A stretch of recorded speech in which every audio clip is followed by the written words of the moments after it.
This happened when I was in my teens, around 16 or 17. Here's some background. I lived in the UK, and at this age, I lived in a pretty average area. You only had to walk 20 minutes out, and you were in some pretty dodgy areas that were well known for their level of crime and general bad behaviour. Myself and my friend of a similar age, both females, were walking to a park that was about 40 minutes away to meet the rest of our friends, all the same age and gender. To get to this park, we had to briefly dip into one of these bad areas, almost on the edge of the worst part of the estate. This was at around 6ish in the afternoon. It was during the lead up to winter, so it wasn't dark, but the streetlights were on, and it was coming into the evening. We were walking along a pathway with my friend on the outside by the bush, which continued into an open field, and I was on the inside by the road. It was just a normal two-way street. We were giggling away, oblivious to almost everything a teen should be thinking about, when out of nowhere, this black car speeds towards us from behind. The sound alerted us as the tires screeched towards us. As the car aligned with us, we were still walking. This guy is literally hanging out of the passenger side window, reaching for me. He's about 1 foot away from actually touching me. But as I look up to see his face, he is wearing this terrifying mask. The ones with huge, animated smiles like out of The Purge, if anyone's seen that. Once I'd finished screaming and managed to process what was happening, I just remember grabbing my friend's arm and bolting into the field that was to the left of us. It probably wasn't the brightest idea, but I just wanted to get away from the road at this point. My fight or flight had kicked in. It suddenly felt a lot darker, with no lights in the open field. We stayed close to the bush where the path was on the other side, but were crouching behind so that they couldn't see us.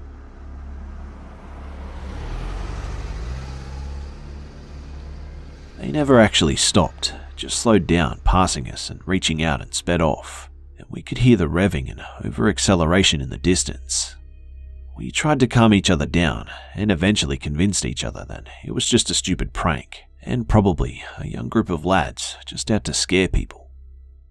After around 10 minutes, we decided to carry on heading towards our friends. You could walk through this field. In fact, there was a shortcut which we decided to take, as we were clearly not any safer by the lit road. We made it to the rest of our friends safe, but 3 had already gone home and another 2 joined us. There were 4 of us altogether at this point. The park was quite small and there wasn't many other people around, so we all decided to go and get some cheesy chips from the chip shop about 5 minutes away. My friend and I were filling in our friends about the masked man and the whole event. They were super freaked out, and I swear you could not make this up. We were about 30 minutes away from where it initially happened, and you can guess what happened next, right? We were walking in pairs on a small pathway when again, me and my friend heard the screeching of tires. We shot a look backwards, and there, sure as shit, was the same black car, and the same group of men in the car. I got a good look this time, and it became clear that they were men, not boys. They were all well built, tall, and the driver had a beard that was protruding from under his mask. I shouted to my friends to run as fast as they could to the chippy.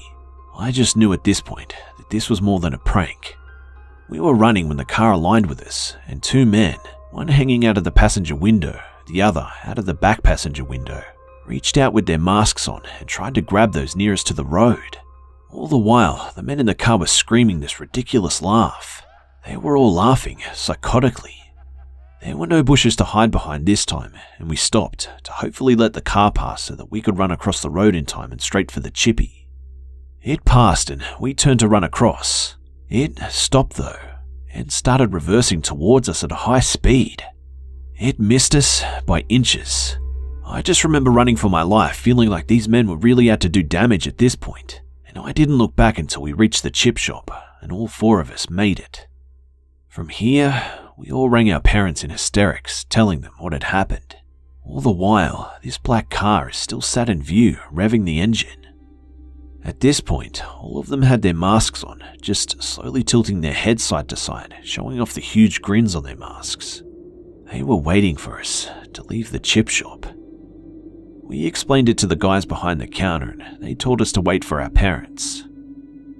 After about 5 minutes, the car sped off and our parents arrived, full of wise words and reassurance. I don't know what they were doing. whether they were out to just scare us or actually hurt us. But the reversing certainly suggests the latter. I don't know why they chose us, and I also don't know if they terrified other people that night too. I just won't ever forget the masks and the malicious laughing and chasing.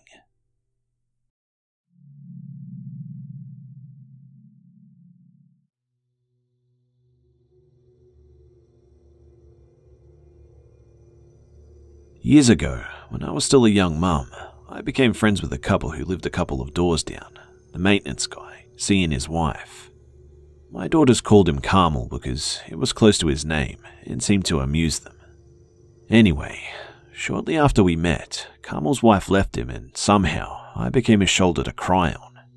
He would tell me how he parked in front of the house where she was now living for 4 hours to give her roses, despite her telling him not to contact her, for instance. No matter how much I told him that he was never going to win her back by refusing to respect her requests, he kept doing things like this. Eventually, he gave up on wooing her back, I suppose, and we remained friendly, but I didn't see as much of him. I did ask him for a lift to go see my boyfriend, who was in the hospital. I didn't have a car and it was a hot summer day, so I didn't really want to walk the 2-mile trek each way. He dropped me off, and after my visit, I walked home as I originally planned, arriving home in time for my ex to drop off my daughters, all 3 of whom were kindergarten age or younger. The following day, I was out of cigarettes. My youngest 2 were napping and my 5-year-old was awake. I admittedly didn't use good judgment when I walked across the way to my neighbors to bum a cigarette, even if I could hear my daughters if they called out. I was gone 3 to 5 minutes. As soon as I got home, my daughter told me that Carmel had called while I was gone. I called him to see what he needed. "Hey, yeah, how come you didn't call me to come get you yesterday?" he asked. I told him I didn't need a lift home, and after a minute or 2 of conversation, I hung up. As I did, my daughter said, "Mum, I don't know if you want to know, but I think you want to." I asked what she was talking about. "When Carmel called yesterday, he said he likes to take off his clothes and play with himself, and do I want to watch?" Obviously, that was the end of my acquaintance with Carmel, but it was not the end of the story. I filed a police report, but they couldn't really take action because they said a crime had not been committed. I told the apartment manager, and he was fired. However, in the months that followed, my middle daughter started saying odd things when she woke up at night. She'd always awakened at night to go to the potty or to get a drink in a semi-conscious state, and then always settled back to sleep instantly, but now said, "Carmel talked to me at the window," on several different occasions. I always went to find out if he was there, but never saw anyone. I wondered if it was her imagination, but every time she said it, she told me that he said that he would be a friend if she let him in. It happened every time that she said he was at the window. It was scary, but I felt confident enough. After all, I was always home at night and would do anything to protect my girls. These things never happened before midnight, and I was always up until later than that. Then, one night, I hired a babysitter while I went to a dance with my boyfriend. We got home around 10:30 or so, only to find the police at my apartment. An unidentified male had tried to convince the babysitter to open the door to him. She said he yelled at her when she wouldn't open the door, and that he had walked around the patio and started waggling his tongue at her through the window, so she called the police. My oldest daughter said, "It was Carmel, Mama." So, even after 2 police reports, it didn't end. The final incident was when I awakened to a loud pounding at my front door. I looked through the peephole and it was a police officer. I invited her in and she said that they'd received a phone call about a man looking into one of the windows of my apartment, my daughter's room. She said the caller had apparently startled him and he ran, but the caller was able to get a license plate number. "Do you know the man named?" and spoke his real name. That was the last time he messed with my family, but it was not the last I heard about him. My boyfriend ran into him at a convenience store a few months later and said that Carmel acted like nothing had happened and like they were just great friends.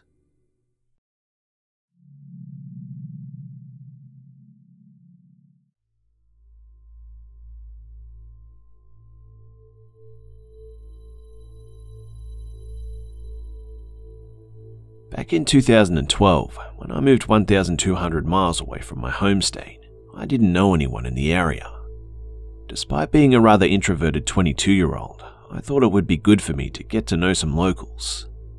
After joining meetup.com, I browsed several groups until I found one that looked perfect. Given my lifelong interest in things of the alternative nature, I was excited by the thought of making some new like-minded friends. I signed up for the next event and attended a few days later. Upon my arrival, I was enchanted by the scent of incense and abundant good vibes. The owner was warm and kind, and she introduced herself and the other attendees. Everyone I met was really genuine, inclusive, and made me feel very welcome. I am someone who is incredibly close with my family, and it was my first time living alone and far from home. For these reasons, it was wonderful to feel such an instant connection with others. I had a great time getting to know everyone, and before I left, the owner, Rebecca, invited me to come back. That turned into me soon frequenting the center 4 or 5 times a week. Early on, I met a guy named Rodney at a Reiki circle. Reiki is a Japanese relaxation technique. He was a middle-aged man who was at the early stages of balding and kept his long hair in a low ponytail. His skin was tan and he was in good shape with muscular arms. Compared to my petite frame, he towered over me at about 6 feet tall. Following the Reiki, everyone would always hug one another and chat. Rodney was the first to come over and give me a very long, tight embrace. As we spoke, he told me he was a single father and introduced me to his teenage son. The 3 of us hit it off immediately. Rodney and I seemed to have a lot in common, from our love of raw vegan food to scuba diving.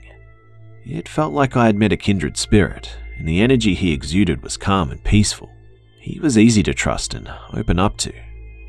Over the coming months, I became Reiki certified and was spending a lot of time at the center.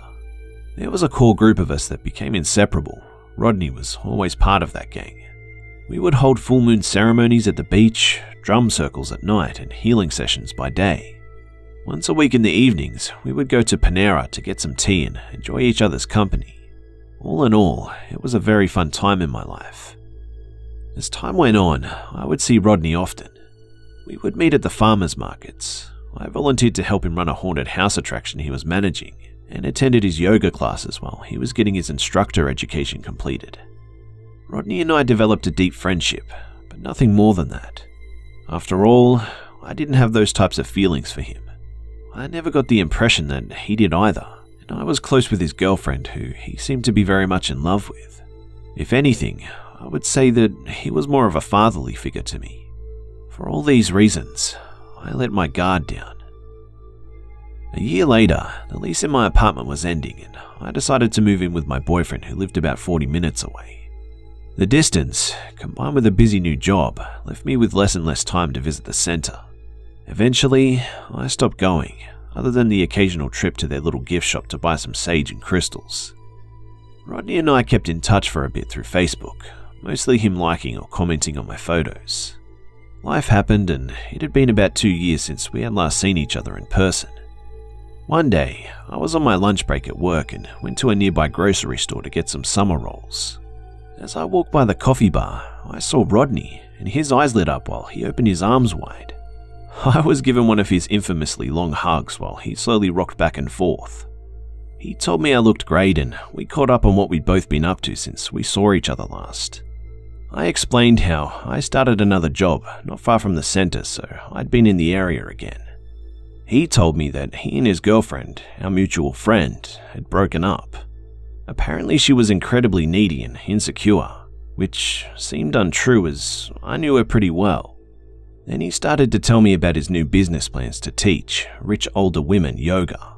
After all, they are lonely and neglected by their husbands, so they want to be touched. Taken aback by his intentions, I continued to listen as he went on.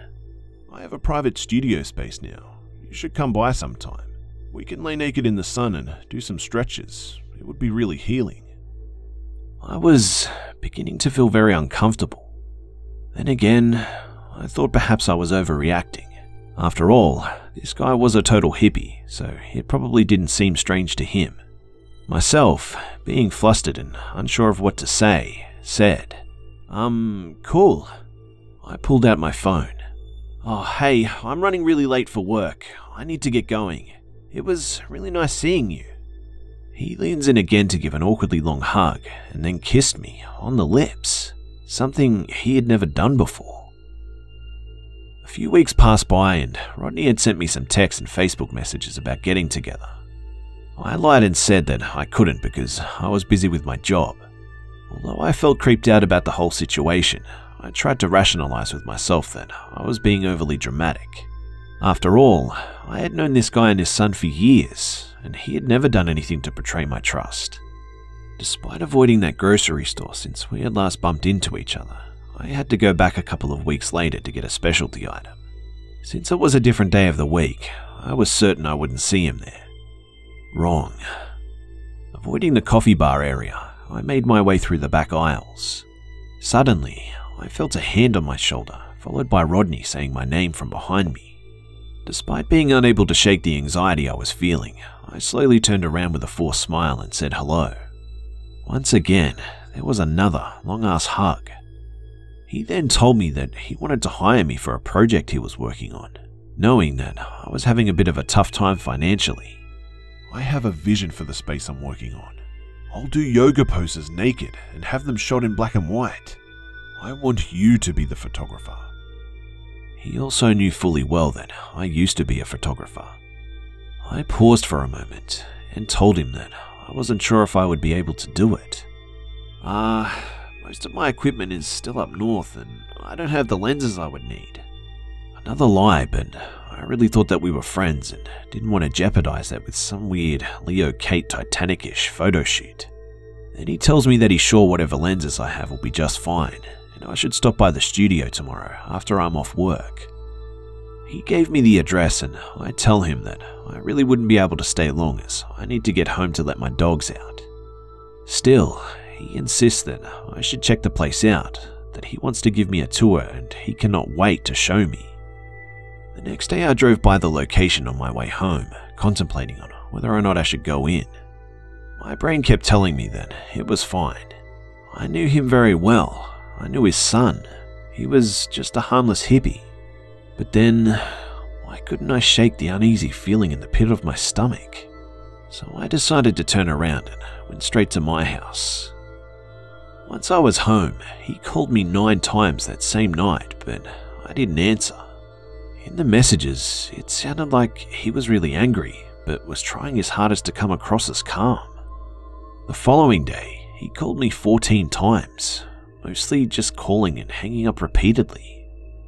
After about a week, the call stopped completely, and I put the whole situation in the back of my mind. But fast forward a few months after, I am at the center, chatting with my friend Rebecca who owns the place. We're catching up for a while when I asked her if she's seen Rodney lately. Her eyes became stern, yet panicked. "He's not allowed here anymore. You need to stay away from him," she warned.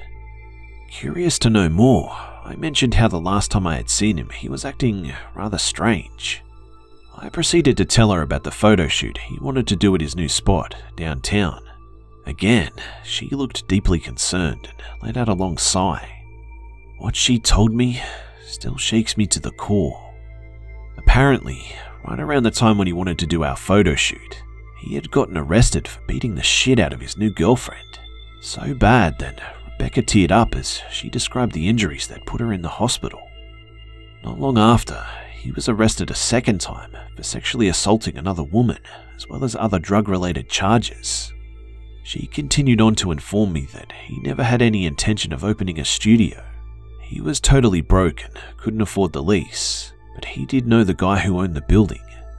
Rodney had a key to look after the place while the owner was out of town. Rebecca knew all of this because she was good friends with Rodney's ex-girlfriend who told her everything while she was in the hospital. My mouth dropped and my heart sank when I heard all of this. A person that I had known for years had attacked a woman and purposely fabricated a story to get me alone with him. One of the scariest parts to me is that I'm usually such a good judge of character, and he had me completely fooled for a long time. It really made me question my instincts and and gave me a lot of trust issues. At least in the end, I did listen to my gut feeling. And not to be dramatic, but it could have saved my life. It's terrifying to think of what his intentions were for me that night. In retrospect, I can see other situations that should have been red flags for me. I guess hindsight really is 20/20. Looking back, there were things I overlooked which all make perfect sense now. Maybe for some the outcome seems obvious, but at the time, I really thought he was a great person. Perhaps my younger self was naive and too trusting. All things considered, I can certainly say that I am much more cautious now.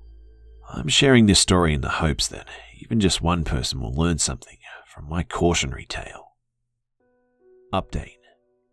While obtaining verification documentation, I discovered that Rodney is a sexual predator and had a felony warrant issued shortly after our encounter.